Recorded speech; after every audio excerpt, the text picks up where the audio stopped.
এগুলো একটা সময় মাটিয়াল বাহিনীরা মাটি কাটতো, গ্রামের আঞ্চলিক ভাষায় ওরা বলে। আপনাদের গ্রামের আঞ্চলিক ভাষায় কী বলে অবশ্যই বলবেন। এগুলো হয়তো হারিয়ে গেছে, যেহেতু বেকুর জমা নাই। এটারে বলে খাসা।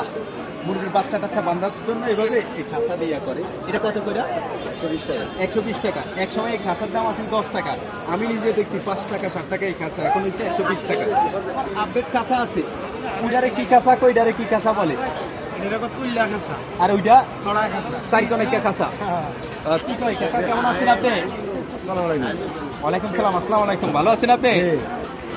এটা কি কয়? এটা দেখো ওরাহাজি। ওরাহাজি নাকি সাকুয়াজি? সাকুয়াজি ওরাহাজি বলে। এটারে আমাদের গ্রামের আঞ্চলিক ভাষায় বলে সাকুয়াজি। আপনাদের গ্রামের আঞ্চলিক ভাষায় কি বলে অবশ্যই জানাবেন, যেহেতু আমাদের পুরো বাংলাদেশ থেকে পুরনো ঐতিহ্যগুলো এগুলো একেবারে হারিয়ে যাচ্ছে দিন দিন মডার্ন জমানায়। আমরা জানি তাহলে কি বলে? এটা বড়া খাসা আর মুরগি আছে রাখে এটার ভিতরে। মুরগি কিংবা হাঁসের বাচ্চাগুলা ছোট ছোট যখন থাকে সেগুলার রাখার জন্য এই বইটা খাসা বলে। এটারে দেখছেন সুন্দর, এটা এইভাবে মনে মন করে। তো লাভার আছে এই যে কবুতরের খাঁচা বলে, এটাকে বলে কবুতরের খাঁচা। আবার কেউ আমাদের গ্রামের আঞ্চলিক ভাষায় কেউ কৈতরের খাঁচা। কুলা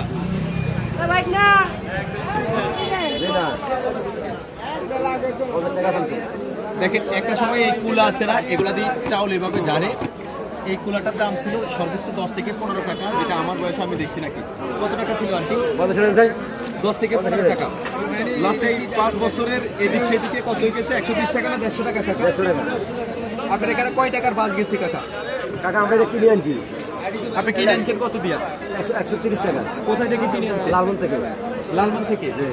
মানে 130 টাকার মালে 20 টাকা লাভ করবে। 20 টাকা লাভ করে কেরিং করতে খাজনা পাতি আছে, খরচাপাতি আছে।